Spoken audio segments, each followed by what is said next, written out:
Welcome to Dead Man Talking. Good to be back, guys, after a short spell away due to my laptop finally dying. The show has gone from strength to strength. We started on literally a mobile phone with a free app, and the audio quality, as you'll probably notice in my earlier stuff from 2 years back, is absolutely horrible, but it's the best of a situation. Unfortunately, old Trusty did die. It's taken me a while to get the funds together, but I've got a lovely brand new, extremely fast Asus laptop, and I'm over the moon. So please bear with as I play catch up. I hope you've all enjoyed going through the old catalogue, and look forward to more adventures. As ever, please do let me know down below in the comments what you thought. Please do like and share and help build this channel and our community. And of course, don't forget the hashtag TeamFEAR. And so, without further ado, let's get into tonight's story. Part 5 in the series entitled I Kill Evil That the Government Does Not Want You to Know About. Memoirs of an Army Ranger. Part 5. Hell. Let's get straight into that. I was the one that saved you from that abomination. It was not a dream. Your soul was in Sheol for a brief time, before I lifted you from that purgatory. Yura. Sorry for the extended delay in posting part 5. I've been to hell and back, by the same man that visited me before. He clearly has some clout, because no instructors in the school even questioned his motives.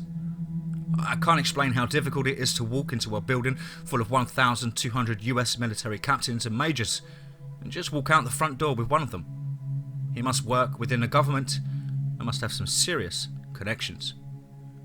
I knew what was happening, but also knew that he was likely looking for information about the Task Force M, TFM.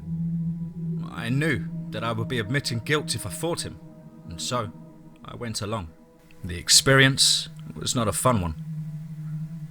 January to June 2019. I'm John Smith.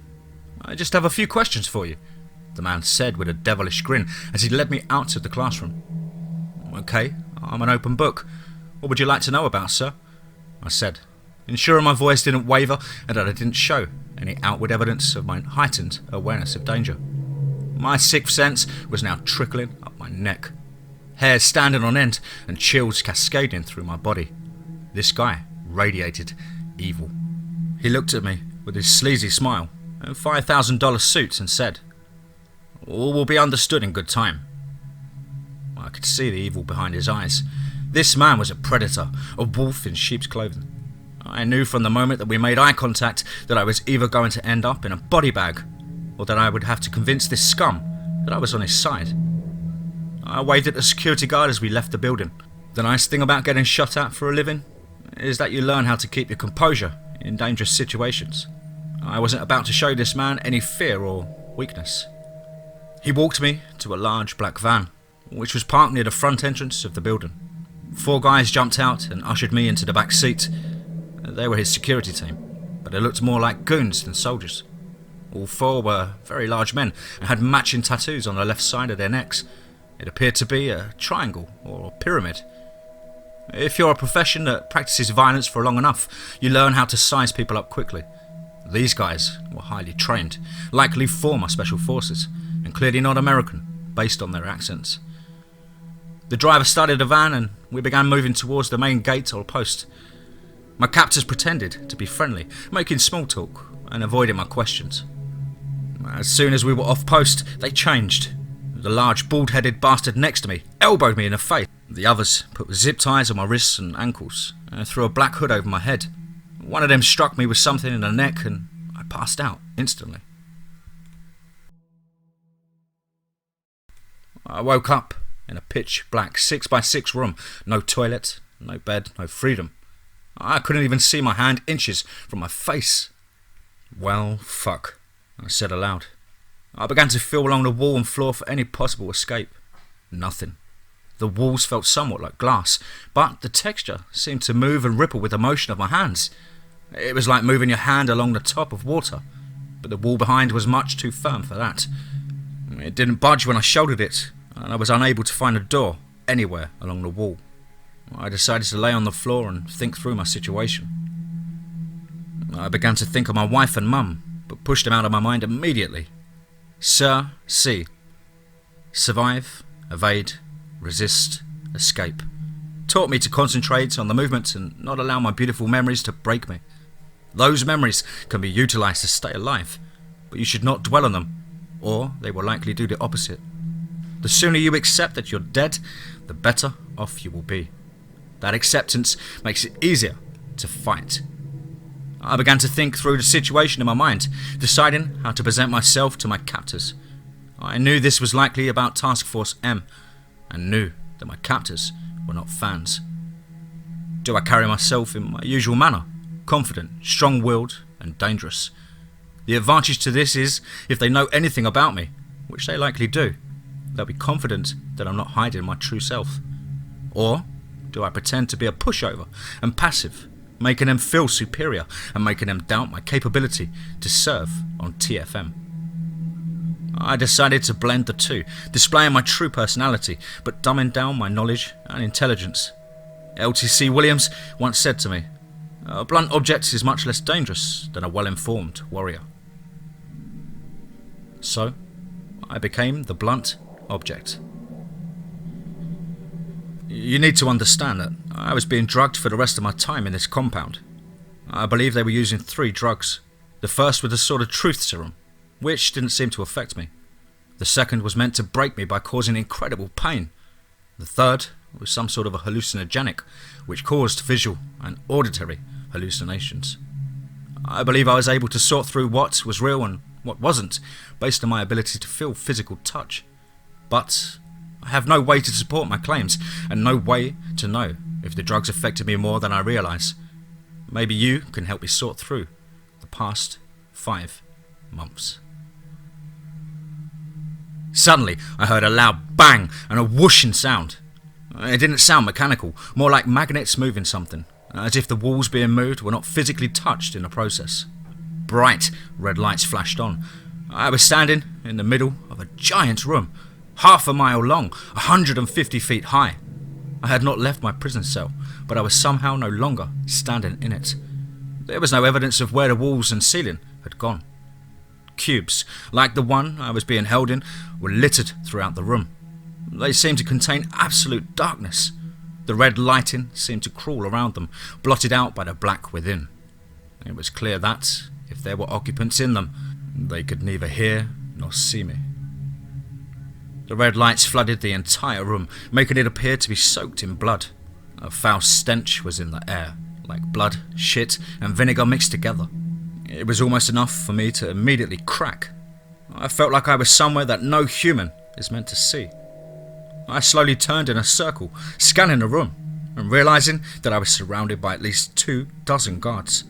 They were wearing all black, with gear resembling that of elite special forces. They had ballistic helmets, plate carrier vests, and additional protection up and down their legs. All wore ballistic masks. Some painted the masks to appear as skeletons. Some painted their masks to look like devils. All seemed happy to be there. I could sense that they were giddy to begin torturing me. John Smith stood in front of me. He still had the same 5K pinstripe suit on. He was around 5'9", with pale, white skin and a slight plump body. He had the scariest fucking grin and kept licking his lips, like he was looking at a steak. He was flanked by 2 huge men. Each had to be at least 6'8". Both had long, black cloaks on. They reminded me of Pyramid Head from Silent Hill. I started to think that I must be really tripping balls when I noticed the weapons in their hands. They looked like long swords, but the blade appeared to contain a black liquid that slushed back and forth, acting as if it had a life of its own. A plume of black smoke was emanating from the weapons, seemingly dancing toward their leader. Fear. They're putting on a show to break me, I thought to myself. I rattled off my name, rank, serial number, and birthday. That's what all soldiers are trained to say when interrogated. "Cut the shit, Mike," John said. "I'll make this easy on you if you tell us what you know. Where is Task Force M?" He was clearly enjoying this. He remained motionless, but his eyes had an air of delight to them. "I'll do you one better. Why is TFM?" I responded, smiling like I was clever. Apparently, he wasn't fond of Drax references, because pain suddenly electrified my body, dropping me to the floor. I was hit with the most intense pain imaginable. I felt my skin was melting, and my blood would boil through my pores. My head felt like it was going to pop, and my internal organs felt as if they were being slowly ripped apart. I heard a hum, then a click, and the pain stopped. I rose from my knees, glancing down to ensure my body was still intact. I went back to the attention and stared John in the eye, pretending that I wasn't impressed by the torture. "Remember, you're a big dumb ape," I thought to myself. "What do you want?" I said, playing dumb. "Where am I?" "People are waiting for me." "Kidnapping a US Army major. It's probably not a great idea." He interrupted. "You're in hell. My hell. I am the king of this place. I'm protected by my demons." The security team all yelled in unison as I was dropped by the intense, fiery pain again. "You're going to tell us what you know, or you'll never get out of here." "I'm not afraid of death, but I also don't have any time to hide," I said, bracing for the next blast of pain. "I won't do or say anything that puts my rangers at harm, though," I yelled. I was concentrating on my life as a ranger, not my life with TFM. Always stick to the half-truth if you're ever in captivity. It makes it much easier to layer lies. "I don't care about your rangers, and you will tell me everything you know about TFM," he said calmly. I've always had this gift, or curse, depending on how you look at it. Only 3 people know about it: my wife, mum, and aunt. Since I was a teenager, I've been able to look into people's eyes and know what type of person they are. Generally, the dominating force in their life shows through. I'm not telepathic or empathic. I just see who that person is. I see what good or evil is dominating the force in their life. I've seen a bit of everything in the eyes of others: violence, apathy, greed, paedophilia, bigots, occultists. The ability is so intense and disheartening that I often avoid looking people in their eyes. It's exhausting, seeing so much evil and so little good. John's eyes were like nothing I'd ever seen.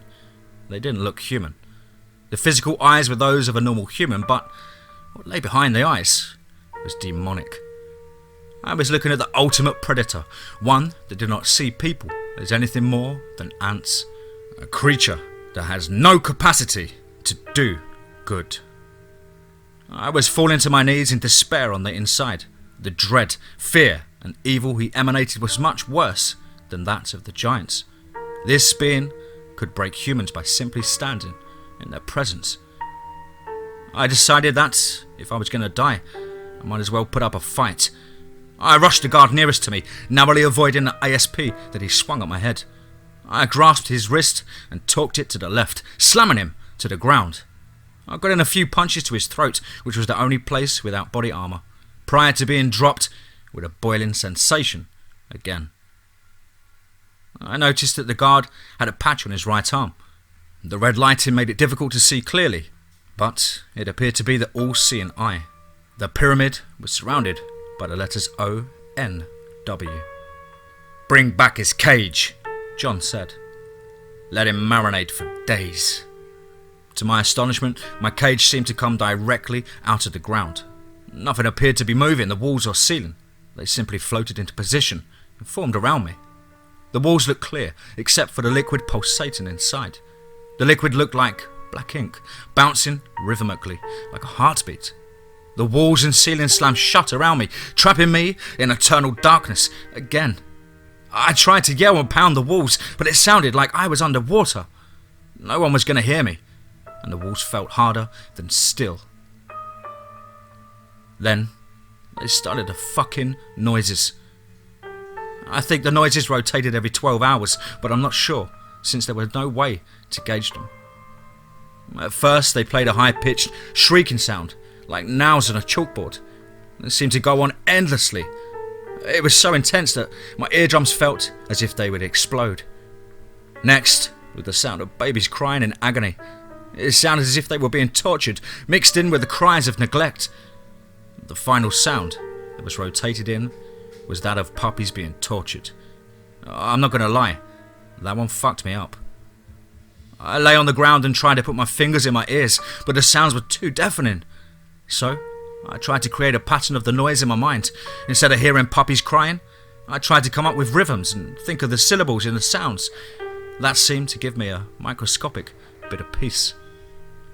Then, the crazy shit started to happen. The music suddenly cut out, and my prison cell became illuminated. The light grey so powerful that I had to cover my eyes with my forearm.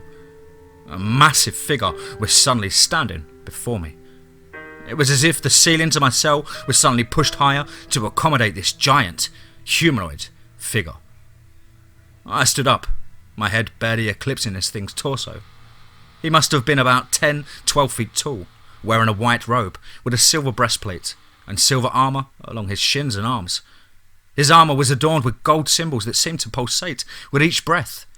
He had a massive sword that was sheathed by his right side. He looked Persian, with curly black hair, a large well-groomed beard, and olive skin. He was ripped, but wasn't as bulky as the giants I had fought. It looked like he was built for speed and power. Essentially, he looked like the ideal soldier.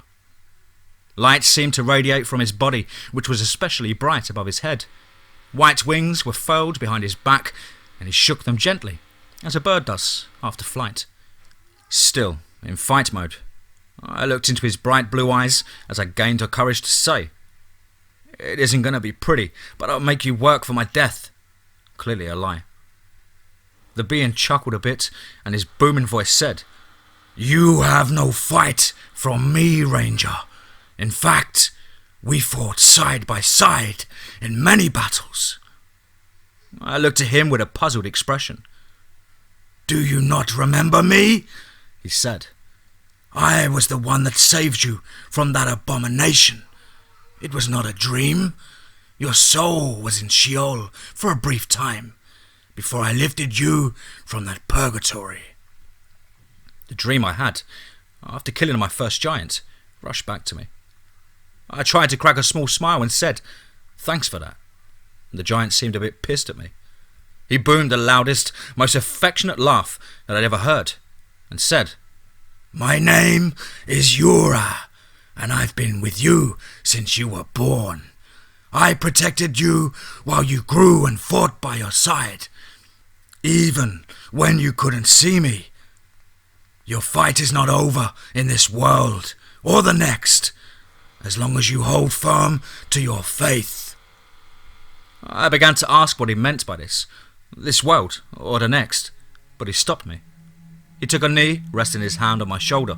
The weight of his hand caused me to lean to the side. He looked me in the eye with an expression of mourning. "You will one day, as a brother, lead me in battle, but I can't take you out of here. The I Am desires that you experience your time here, for it will provide you with strength you need in the future fights. He is always with you, as am I. Do not bend to the captor's will. Many souls depend upon you." I glanced to Yura's arm, where I noticed a long gash. The meat was pulled apart, and blood was slowly trickling down his wrist. When I looked back to him, he was gone. The room quickly turned pitch black. Alarm suddenly sounded as the walls to my cell folded into the ground, and I was spilled back into the large room, illuminated by the red lights once again. To my horror, John, my captor, rushed into the room. He did not seem to be moving like a human, though. It was as if he was floating at the speed of sound, a plume of black smoke that travelled half of a mile in an instant. His body suddenly formed in front of me. "Where is he?" he screamed. "Where is who?" I responded. "That enemy of the Order, Yura," he said, nearly choking when he pronounced the name. I suddenly noticed that John had a large gash on his chest and that his face was bloodied and bruised. The bodies of his guards littered the room. It was a massacre. There must have been 24 bodies scattered on the floor, in the rafters. Some were missing heads. Some appeared to have been cut in half. Others were missing multiple limbs. All were clearly dead. There were pools of blood everywhere. The sight was almost mesmerizing, since the colour of the blood matched perfectly with the flood of the red lights. "Wow, someone really fucked you clowns up, didn't they?" I said, while I laughed at him. Big mistake. He picked me up above his head, clinching my throat with one hand. He was shaking violently and seemed to be trying to snap my neck. I could feel my life slipping away. But he couldn't kill me. It was as if some invisible force was stopping him from closing his hand completely. He threw me down hard, and the cell suddenly formed back around me.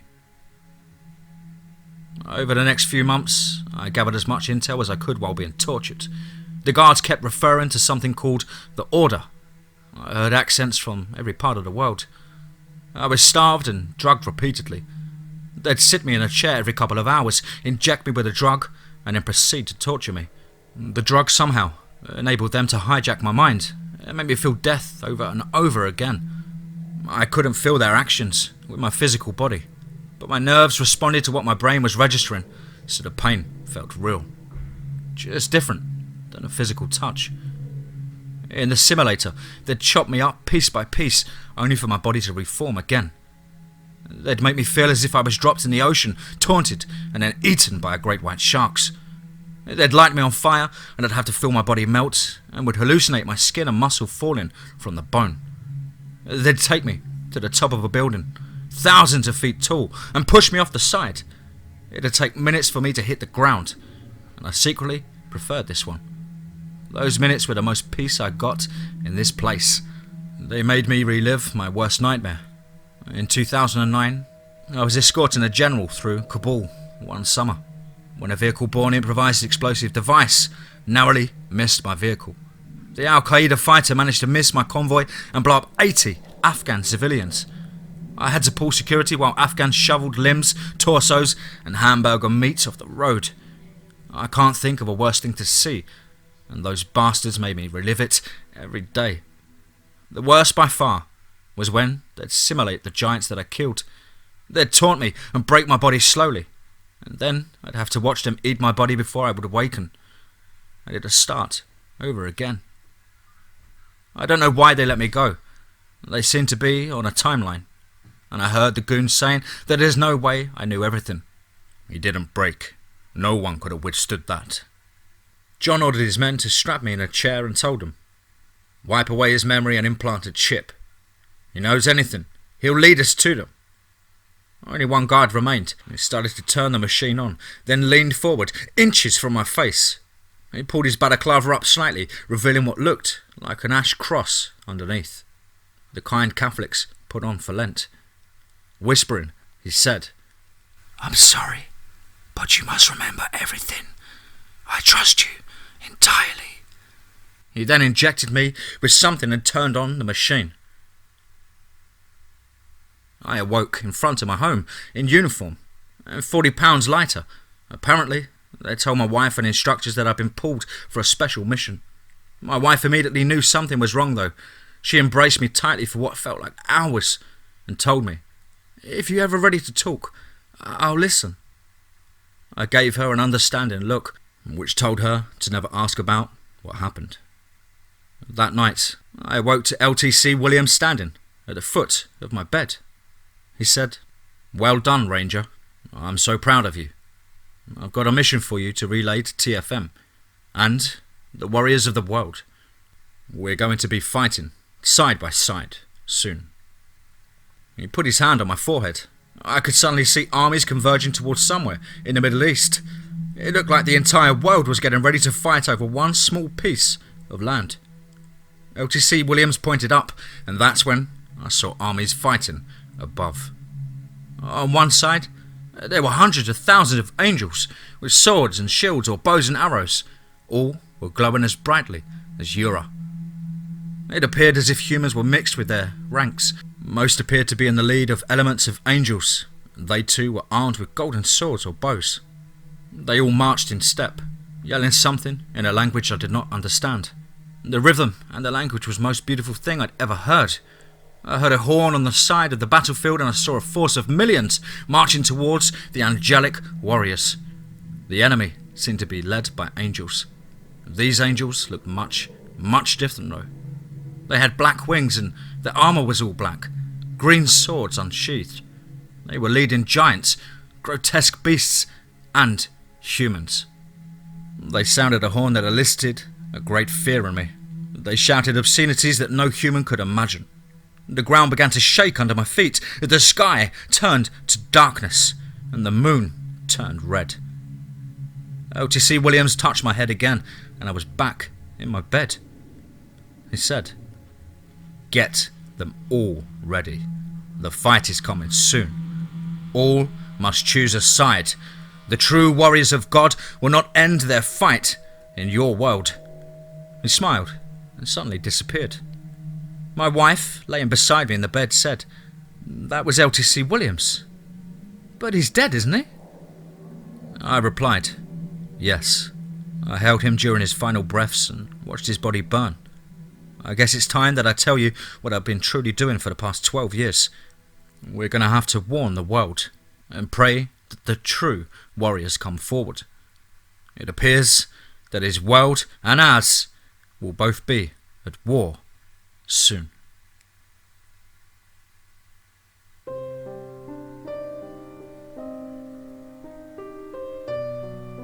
Wow, fantastic part 5 there, absolutely incredible stuff. Thank you ever so much, of course, to the wonderful author MizzouRanger. As ever, guys, do take time to check out his Reddit, give a like, and leave a comment and let him know how great this story has been for yourselves. Inspiring, enthralling, and also raises a lot of questions. Feels good to be back in the driving seat, as it were. Hope you're all well and happy. And above all, remember, be safe, not sorry.